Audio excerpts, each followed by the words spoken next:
Greetings, everyone. Thank you for joining us here on a new session here on the Shift Network Sound Healing Summit. We always appreciate having you with us. Our special guest coming up this time is Christina Grozik. Christina Grozik offers a diverse array of wellness practices as a certified vibrational sound therapist, an integrated holistic health coach, yoga meditation teacher, polarity practitioner, energy balancing guide, past life regressionist, and Reiki master. She's been a featured presenter to a wide array of audiences, including Akron's Children's Hospital, Coast to Coast AM, Edgar Cayce's ARE, UPMC's Family Medicine Grand Rounds, Kent State University, and many more. Her work includes teachings on the power of sound, secrets to raising your vibration, how to recognize synchronicity in your own life through signs, strangers, and spirit animals, and how to turn your sensitivities into superpowers. And most recently, she has produced a documentary film on the powers of sound and vibration called Going Om. Christina, welcome. Thank you. Hi, good to see you. Yeah, thank you for being here. As we just noted in that introduction, you have a wide array of offerings and areas of expertise in your work as an integrated holistic health coach. But and I imagine we'll probably touch on some of those things as we proceed. But since our topic here today is sound, what was it that inspired you to focus on the sound work and to produce the Going Om film? Yeah, there's so many things that inspired the documentary Going Om. So it is a journey, like a journey into sound. So a very entry-level exploration into sound, vibration, frequency, energy, and even silence, and how those things impact our well-being. So really, I mean, my background, I just saw somebody in Colorado a couple weeks ago, and most people say like, hey, how have you been? What have you been up to? But my friend who's known me for a while said, what are you researching now? First question, right? So I'm always researching something. I'm always learning something new. So with Going Om, what really inspired Going Om was elephants. So it all started with elephants. So, I've got a background in sound vibrational therapy, but I was brought on to this project to go to Thailand and produce these videos with a group of sound therapists. And they were using the singing bowls with the elephants. And in that moment, I had no idea it was going to be a documentary. I didn't know what I was going to do with the footage. And I was very, very lucky that the cinematographer I took with me for these other projects was willing to work overtime and just shoot footage. And he's saying, Christina, why are we shooting this? And I'm like, I don't know yet, but we're going to do something with it. So, and then that's how it all started. And in that time, you were still more working as like a travel blogger, and the visit to the elephant sanctuary just sort of synchronistically triggered this pathway into sound, yes? It did, yes. So, I had gone through training and I knew a lot of the people in this group. So because of my sound background and doing the vibrational therapy work, and because of my production background in the media industry, they said, you're the perfect person because you understand what we're doing, you understand what needs to happen, and you know how to do it from a storytelling aspect in terms of the video production side of things and the still photography. So it made a lot of sense at the time just to kind of go on this adventure and experience these singing bowls and these elephants with amazing people. But I had no idea like what we were getting into. I really didn't. It literally fell on my path. And to see the elephant respond, we had spent a couple of days with the elephants, and you get to know when they're in a relaxed state. So the ears fall a certain way, the trunk falls a certain way, these lines on their head go a certain way. And they were getting ready to do eye procedures and nail care and tusk trimming, right, for their well-being. And instead of using an IV, which can be an 8 to 10 hour process for the elephant, they used a singing bowl. So literally, a singing bowl was used to put the elephants into this calm state. That coupled with aromatherapy, and me being an animal lover, huge animal lover, I was so nervous. I'm like, oh, please, please let this work. Because if anything happens to this animal, I'm going to crumble and fall apart. But before this time, I was already doing work as a sound vibrational therapist and holistic health coach. So I knew how it changed my life. I saw how it changed the clients that I was working with already. But when it came to animals, I had no idea what we were about to embark on. So going into this journey and witnessing that, I thought, we have to tell this story, because if it can calm like an elephant of that magnitude of size down to the point that they can do these procedures on them, then what is it doing to us? What is it doing to the world around us? So hopefully that answers the question. That's a beautiful validation of the powers of sound. It's one thing. In many types of energy therapies, people always raise the question, like, was it just placebo or was it all in your head? And actually, I think I'm in the camp that the placebo is actually a very fascinating and positively powerful thing about powers of our own mind. But in the case of the elephants, they probably had no, even though they are very intelligent beings, had no preconceptions or expectations. Just the pure sound had that effect, just directly, vibrationally. Yeah, it's pretty incredible, because when you think of the elephant and you think of just even the way they walk and how they sense vibration, or what we perceive as how they sense vibration, right? So the ground, I mean, they can really sense, or it seems like they can sense the vibrations around them. So even in the case of tsunamis, when the Indian Ocean had the tsunami, years ago, it was said, like eyewitness reports said, that the elephants went for higher ground well before the humans reacted. So it's really curious and interesting to me, the sound and the vibration, what they are sensing, what they're picking up. So to watch the elephants, in person, and then to record that for the film. And then we also did some work with horses in Chicago. And it was a place where they introduced new horses. And in order to introduce the horses and to kind of integrate new horses into this group, this woman goes out and she plays the singing bowls to them to help calm them down as well. But to see them like nod and fall asleep during it. And when we got out of the car, so we're meeting this woman in Chicago, we get out of the car and you just see all of the horses line up along this fence as soon as they saw her, because she goes there weekly. So they were so excited and interested in having that sound and that vibration as part of their day. There's also some good points there you touched on in passing about just the vast array, complexity, and fields of subtle sounds that we all live in, subtle sounds and vibrations that we may not hear in the range of hearing, but are still there and affecting us. That dovetails into all your other energy work approaches that you work with. Yeah, the positive effects of sound. But there's also a very early clip in the film, and we don't want to dwell on this too much, except to the positive, constructive thoughts that it leads to. But you also started talking about the usage of sound as a weapon. Would you like to mention that for a minute? Yeah, I mean, there's so many different ways that sound can be used. I mean, everything is sound. So when you think about sound, we kind of dive into this throughout the film. People have told us you really cover a lot of different topics in the film. So, I mean, think of a sporting event, and think of going to a sporting event and there's no overhead speaker playing a song, or no cheering or clapping. It would really probably change the dynamic of that event, or entertainment or ceremonies. But you also have the weapon factor. So sound can be used for psychological warfare, emotional warfare. It can be used in a lot of different ways. So in the film, we focus on Manuel Noriega.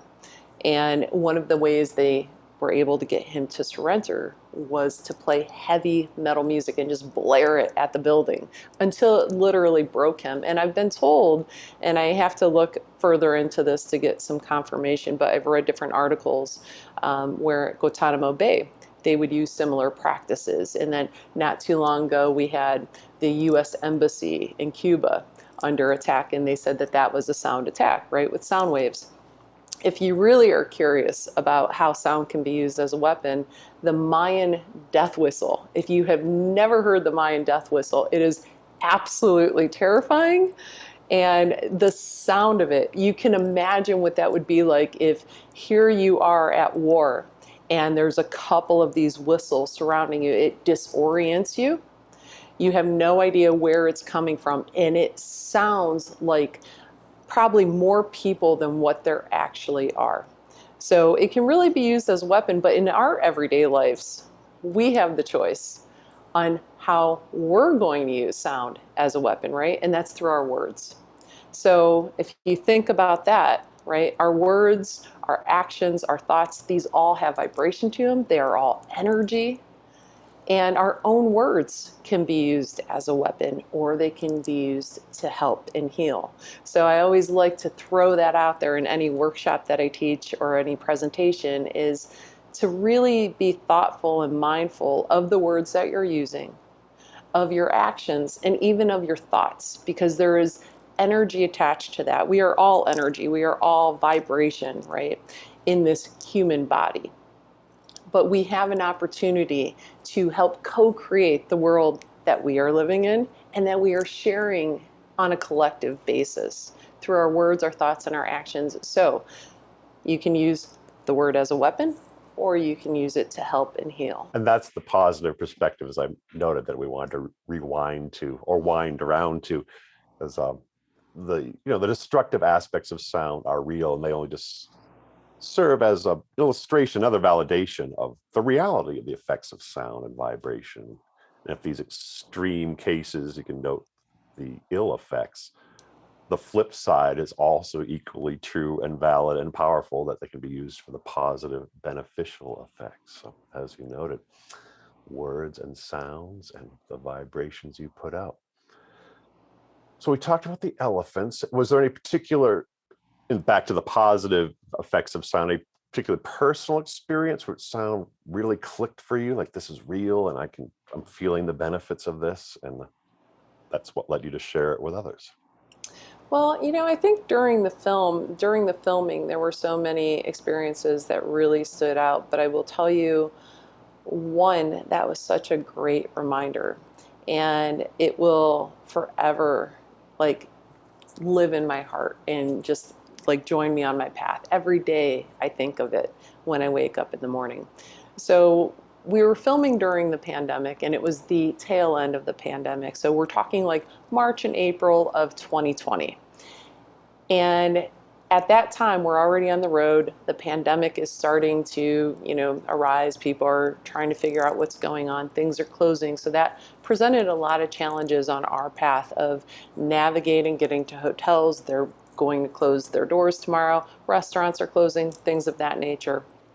And one of the groups that we were supposed to meet with, the Tewa tribe, Village of the Strong in New Mexico, they were supposed to perform a buffalo dance for us with the drums and their song, right? And it's a sacred dance, and it is beautiful. But there was a lot of discussion going on about, do we go through with this or do we not go through with this? Because now we are up against something that we're not exactly sure what this is. So we had some discussions, and I said, hey, look, if anybody is uncomfortable, then I would prefer not to do this. The last thing I want to do is get anybody sick. I don't want anybody to, come and they're not comfortable with the situation. I would rather forego it altogether than put somebody in jeopardy on some level. And he said, my contact with the Tewa said, let me think about this. So we had already kind of decided we were going to go in a different direction. But he called me and he said, we have trained our entire lives, and it's very easy to do the lessons that you've learned when things are good. But in these challenging times is really when we need to step up to do them. So we absolutely want to do this. We want to do the buffalo dance. And we ended up doing it. We social distanced, we kept our distance, and we knew it, like going back to, you said earlier, synchronicity, right? Going back to synchronicity, one of the things that happened is when we arrived, because now we don't have a location, it's not planned, we just show up and we meet them, and they're in their garb for the dance. And the sun had this beautiful ring around it, like huge in the sky. And they were all talking and they said, we've never seen that here before. So we took that as a sign. All of us took it as a sign that we were meant to be there for that moment.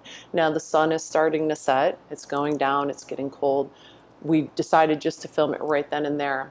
And the sound of that drum and the connection of that story and how it brings you back to the earth, the connection to the earth, it brings you back to your own heartbeat, that drum, right? The heartbeat.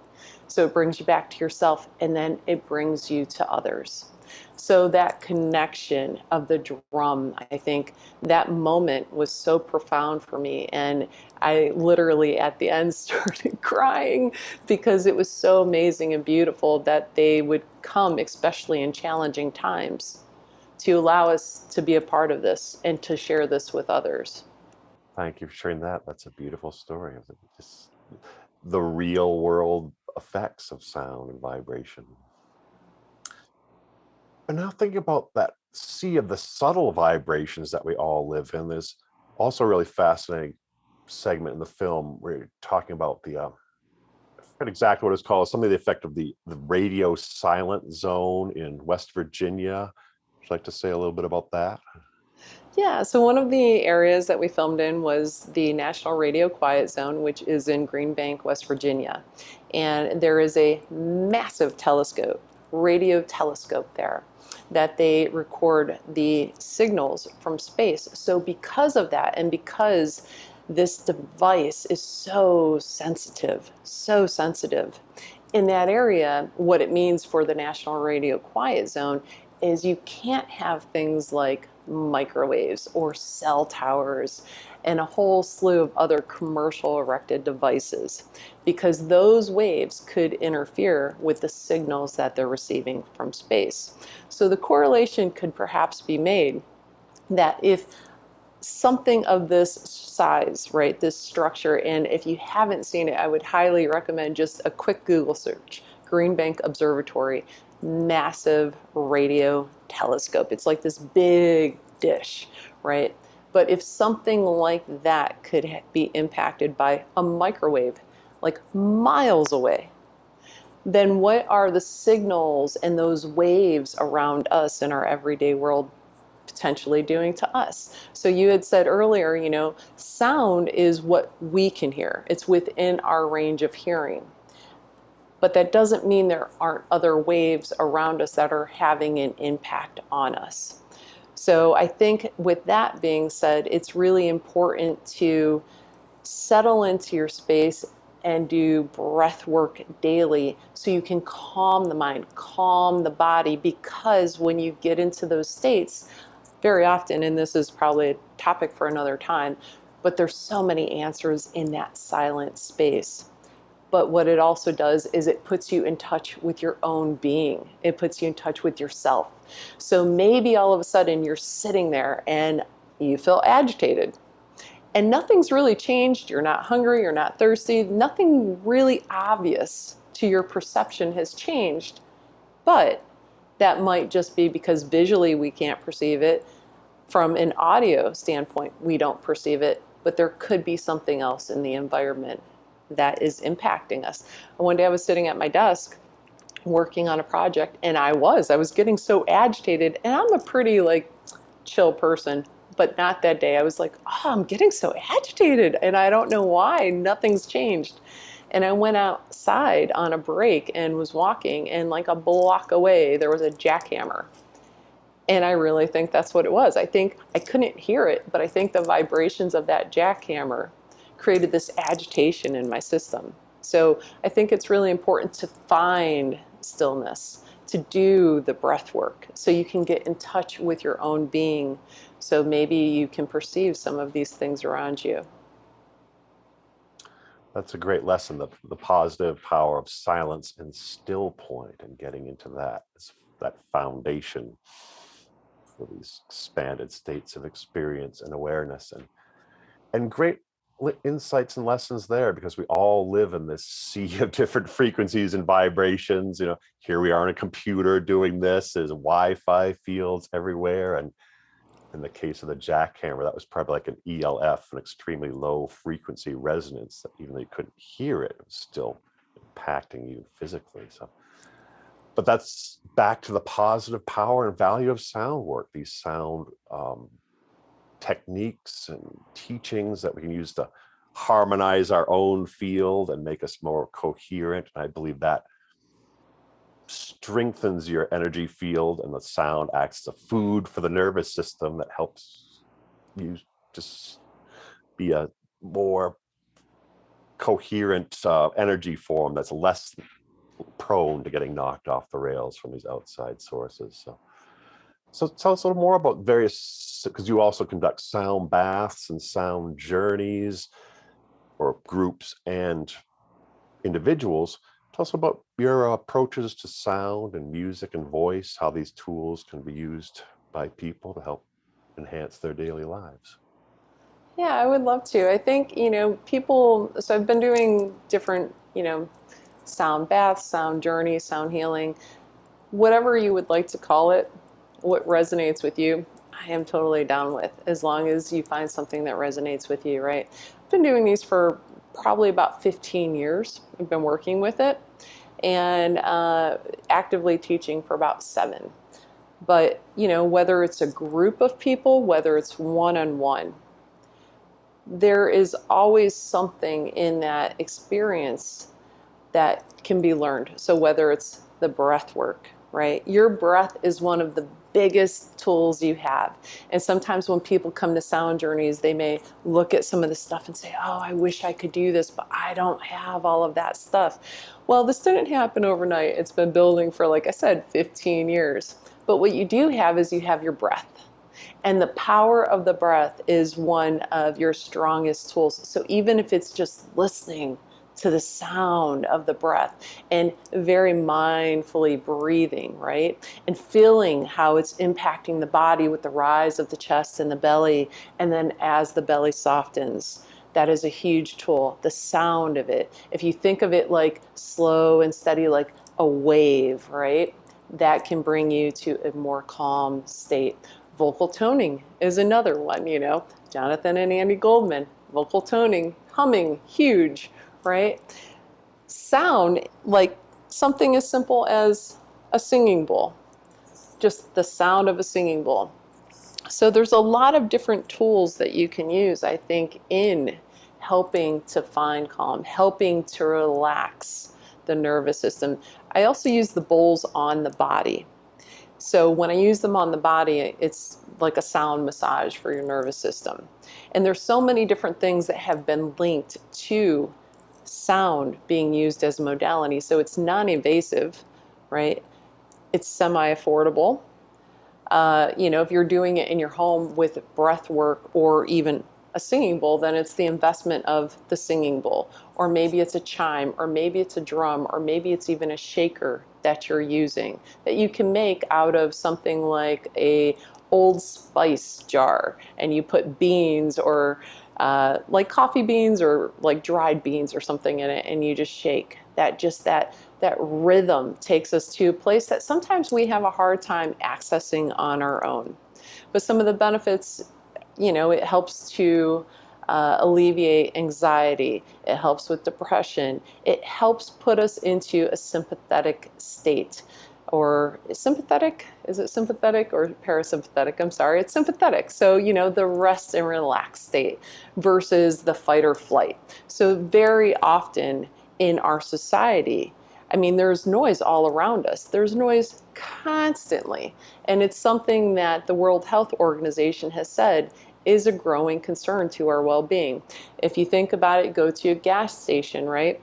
Some of the pumps, you pick up the pump, you go to pump, and a TV pops on the screen, and it's talking at you, and it's saying, oh, if you want a slushy or a Slurpee, you can go in for 99 cents, da-da-da-da-da. Not too long ago, I went to a sauna to try to find relaxation and just silence. And the woman that let me in said, hey, would you like to watch TV? I'm in a sauna. I just want silence. I just want to relax. So the sound can bring us to that calm state. And for me, the sound is what brought me to silence. So the sound brought me to silence. But I think you can easily do that with your own breath. You don't need a ton of gongs or singing bowls. You can do that with one singing bowl. You can do that with your breath. Thank you for that perspective. So, as you noted, when people see all these array of sound healing instruments and bowls and whatnot, it just seems intimidating. But we have the breath, we have our voice, and it's right within us. It doesn't cost a thing. It's the owner's manual. It's fairly simple. It's a beautiful thing. But since the bowl did just make a brief guest appearance, you flashed it over there. Would you like to, and we'll continue these themes, but before we go there, would you like to maybe share a little sound experience, a little teaser taste of the type of things you might do in a sound session of some sort? I would love to. Yeah, I think that would be great. So, what I would say is the most important thing is finding comfort.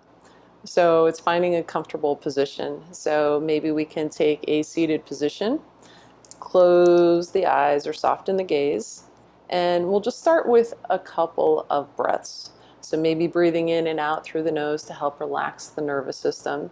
So, a breath in. Really feel the expansion in the chest and in the belly, and then go ahead and soften the belly, soften the chest, and release the breath. A breath in and release. Another breath in and release.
So connecting again with your breath, breathing in, bringing the awareness and the attention to the breath as it moves in and out, slow and steady. A breath in and release. Another breath in and release. And this time on the exhale, we'll take a big breath in, and on the release, we'll release with an Om. Breath in. And here we go. Om.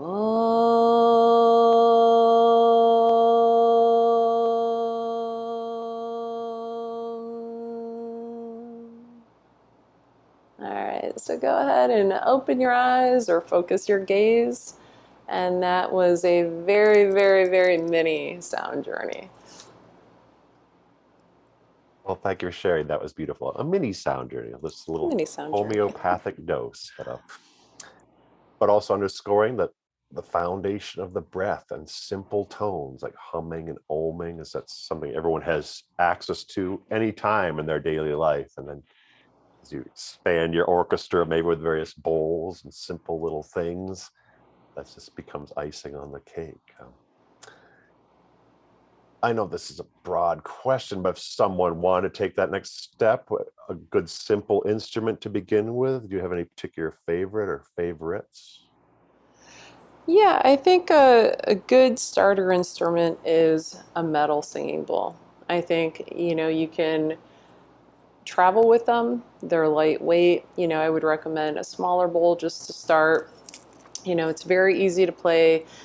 You don't have to be a musician to play these tools. You can just set it in your hand. You want to make sure that the palm is flat. You would take a mallet and strike, right? And then you can also sing the bowl. But, this is for me what brought me to find that meditative state. So, I started in Kundalini yoga and everybody was telling me, oh, you need to meditate, you need to sit there and meditate.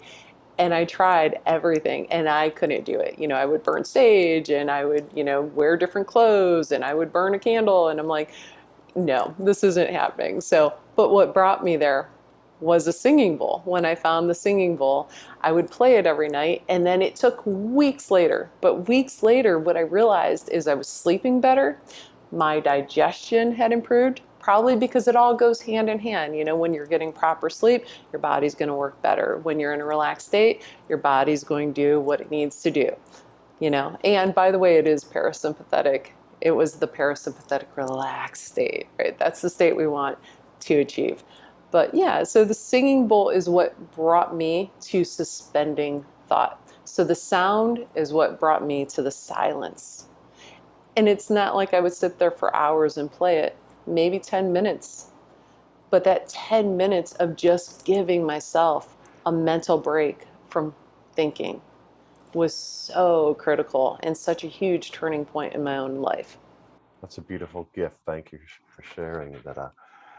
And a good tip about the bowl, because they're relatively inexpensive, and like you have crystal bowls behind you there, which are awesome, but they're much more fragile. You could a Tibetan bowl, Himalayan bowl is almost indestructible. So you have to worry about dropping it on the ground so much, which would be an issue if you dropped your crystal bowl, perhaps. Another thing I would suggest is, so when I teach workshops or classes, one of the things that I find is people say, oh, I had one of those bowls and I don't play it. It is always, always one of three reasons when I ask them. So it's either somebody gifted it to them, they ordered it online, or the third one is they went to a shop, they didn't really love any of the bowls, but they just bought one because they wanted to have it. So I would personally suggest that you put the bowls in your hand, you experience the bowl, because it's going to be a tool for your wellness. So you want to make sure that it resonates with you and you resonate with it, right? So experience it, because it's going to sound different for almost every single person whose hand it is in. And even from day to day, it might sound different with you because your energy is constantly changing, right? We're constantly changing. So it might sound different from one day to the next, but make sure it resonates with you. That's a good tip, because every bowl is different, because none of them are a single pinpoint frequency. They put out this rich little mini symphony of frequencies, and often just like getting hands on with them is the best, because what resonates with you might not be someone else's taste. Just giving it a tap, and you'll hear that it has a pulse to it, and find one you like. I like ones that are sort of slower in that gentler brainwave bandwidth. But some cheap ones, you tap it and they just sound speedy, and that's like, not the one for you. But someone else might like that Yeah. faster vibration. So it's back to Yeah. we are all unique vibratory beings. So thank you for that. Yeah. And silence, a crucial point there. We'll just keep underscoring that. Sound bringing you to silence. So Jonathan Goldman talks about that. John Beaulieu talks about that metaphor of still point. Like when you're shifting your car, you go from one gear to neutral, still point, to the next gear. And that still point is the most powerful foundation for the shift and change. So thank you for that. So back to the film, there's many other little case studies of the powers of sound. Any other takeaways or any other episodes from the film that you want to call people's attention to that we haven't touched on yet? Well, I think another part of the film, I mean, so in the film, we went and we, interviewed neuroscientists and medical doctors and clinical counselors, but also wanted to talk to people about the silence aspect, so that's in there as well. But plants, we did some work with plants, and it was the first time that I was able to hear the sound of a juniper tree. And it was so magical and delightful. So going back to everything is vibration, everything is energy, it makes a lot of sense. So, it's my understanding that within my personal hearing range, I cannot hear a plant without some kind of device, you know, allowing me to do so. But I guess some people do have that in their hearing range. There is a woman, Sherry Edwards. She works with a place called Sound Health, and we interviewed her, and she has a small part in the film, but there's an interview afterwards with her, because I kept interviewing people after the film on different topics. But she will hear your voice, and she can detect in your voice what the deficiencies in your body are. And then she's also a mathematician. So she uses the math to figure out where she needs to bring you, like what tones she needs to introduce to bring you back to center. So if you're deficient as a -4, she'll use a +4 to bring you back to that center line. But she can actually hear plants without a device, which, how magical and amazing would that be? But if you can't do that and you're in the same boat with me, there is a device called Music for Plants that you can attach to the plant, and the electricity, the energy maybe, the vibration, we'll say that, travels through this cable, and it is hooked up to a speaker. And the plant, when it vibrates, right, and it's sending this energetic signal through this cable, it will release and produce a sound. And it is so beautiful and magical. And what's interesting and kind of funny is people say, like, okay, I'm here to hear the plant sing. Go ahead and sing, plant. It doesn't work that way, right? You can sit there for hours and maybe you won't hear it, or maybe you will. But what I've noticed is, just through doing some kind of research and experiments, that sometimes when you walk closer to the plant, as you are around the plant more, it will signal that wave, which then produces the sound that we can hear through the speaker. So it's pretty interesting. Or if somebody new enters the room, sometimes you'll hear that as well. So we did do some exploration into that world with plants and sound in Crestone, Colorado, with somebody by the name of Peter May. So he has dedicated his life to this work, which is fascinating to me. That is fascinating. Continuing with that theme of the the sea of subtle vibrations that we live in and are immersed in and are interconnected with at all times, that little window into the, I guess, the consciousness of the plants and how they put out their sounds. And sometimes they're shy and have stage fright or whatnot, but they have in some way their consciousness is interacting with your presence, and this device, reflects that in music. That's fascinating. Yeah, I mean, it goes back. I mean, even our thoughts, even our thoughts have a vibration to them. So it's really important as a collective, because we are all part of this. We are all part of this giant web. And so what I do impacts you on some level, what you do impacts me on some level. We're all part of it. So we can actually help to co-create, like I was saying earlier. And one of the most powerful books that I've read, and this might be, a little humorous because it's a child's book, but it's based on a speech by Chief Seattle. And the name of the book is Brother Eagle, Sister Sky. It's by Susan Jeffers. And when the US government wanted to purchase the land, Chief Seattle gave this speech, and it's based on that speech. And one of the things he was saying was that how can you buy the land? How can you buy the sky, the wind, the birds, the animals? Because we're all connected. And what one does to one thing, it comes back to them in another form.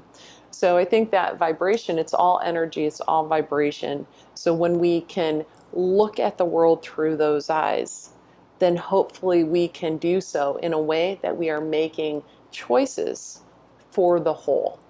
And what we are contributing impacts everything. Might not happen today, but it's going to happen at some time on some level, and it's going to come back to us as well.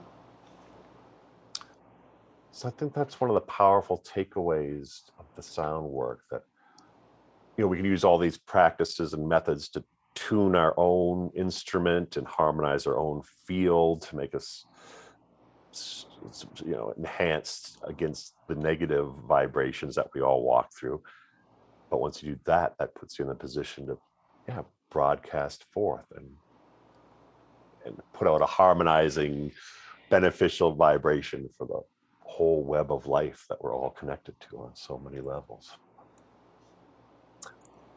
So yes, so we're running into our last minutes here, but one thing I want to note, it's sort of in a similar spirit to what we've been doing throughout this whole summit. You also, both in the film and after the film, you continue to conduct a series of interviews with various sound workers and researchers. If someone would like to, well, first of all, where can people view the film? Yeah, so our distributor is always adding platforms, and sometimes they're out before I know they are out as well. The ones I'm aware of today, you can see it on iTunes, you can see it on Amazon, Google Play, Vudu, Tubi, Hoopla. There's a few others, but those are the main ones. So you can see them there. Great. And continuing at that point that I interrupted myself on, all these follow-up interviews, in addition to what you did on the film, we've done a number of other interviews with people. Where can people see those sessions? Yeah, so everything about the film or even these sessions can be found on my website, which is bohemianbabewellness.com. bohemianbabewellness.com. So there's interviews on there. Like I said, there's about 30 at this point.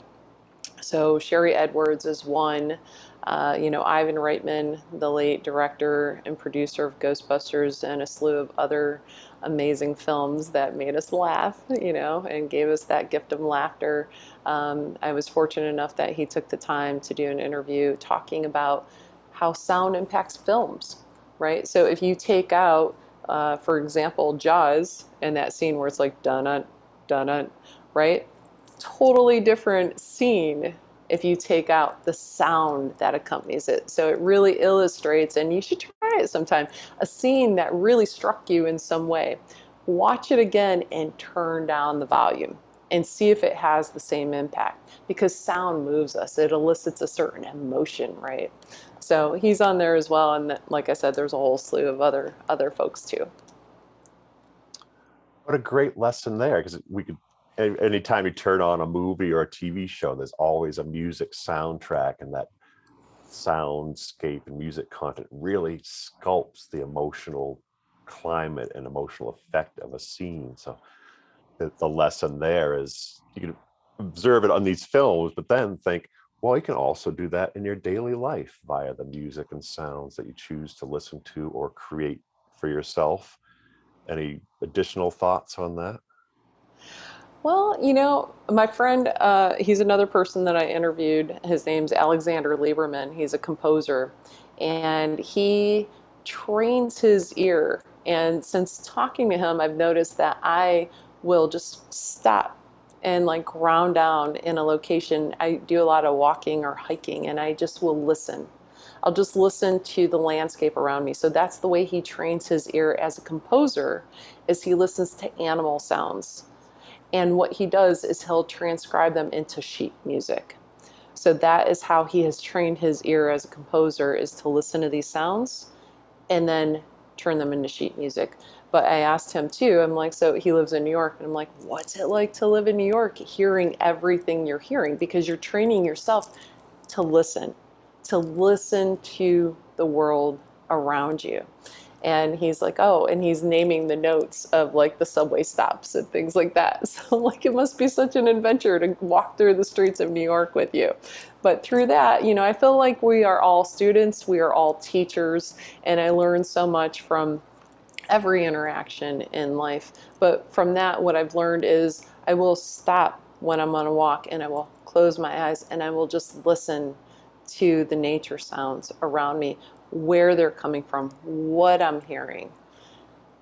And it's amazing. I mean, this world, we are so lucky. It is so amazing when we take the time to actually stop and listen, and to use the tools that we have naturally been given, like our breath, our own voice, to bring us back to center, to find that calm, relaxed, parasympathetic state.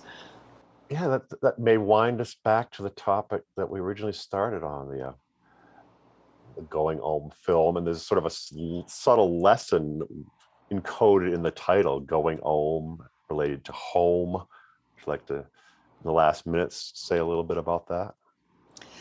Yeah, I think just something about the word home to me, it's always represented not necessarily a structure or a building, but a place that you connect with, to the divine, the universe, God, whatever that term is for you, something bigger than yourself, connecting with that.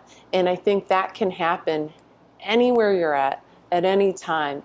It's just, again, using those tools in your toolbox, the breath, the vocal work, things of that nature, to find that space, to open it up.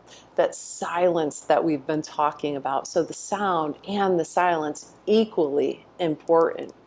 But I think that connection to home, because for me, home is that connection beyond this world, that connection with the divine, for me, with the universe, with God. And I think that is Om, because in the beginning, right, there was the word, and the word was Om. And you can go through a lot of different ancient texts, and it's very much about sound. The very first sense that you develop in the womb, sound, right?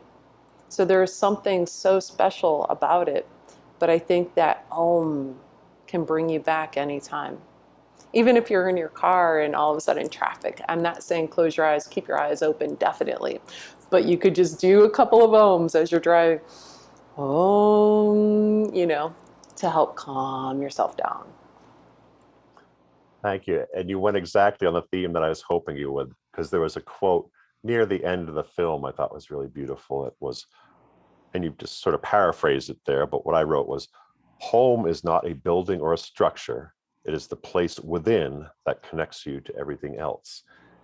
And that, as you also beautifully weaved it together, the Om, it's often recognized as one of the primordial creative sounds. And it's also one of the simplest sounds we can make. This Om is very similar to humming, and humming often with the mouth closed, internal, but opening the mouth lets it sound forth and connective. So there's the beautiful lesson there. Yeah, that's a great thoughts to take with us. That's sort of the theme of this whole summit, using sound to tune your own instrument and then to reconnect and be a positive part of the symphony of life that surrounds us. So thank you for sharing your insights and thoughts on that topic with us today, Christina. Thank you so much for having me and for the opportunity, and thank you to Shift for the opportunity as well. I really appreciate it. Pleasure. And once again, recommending people just go seek out the Going Home film on various platforms. It's just really beautiful to see all these people and from different walks of life, therapists and musicians. And there was an organ maker that we didn't even get onto that topic, an organ builder. And to see the many ways that people are using sound and vibration to enhance their own lives and to bring benefit to the world. So on that note, thank you again, Christina. Thank you again to the Shift Network for providing this platform for us all to sound forth on. Thank you for all being out there listening. You are appreciated, and sending all blessings, best wishes, and vibes for your continued adventures and journeys on the sound current.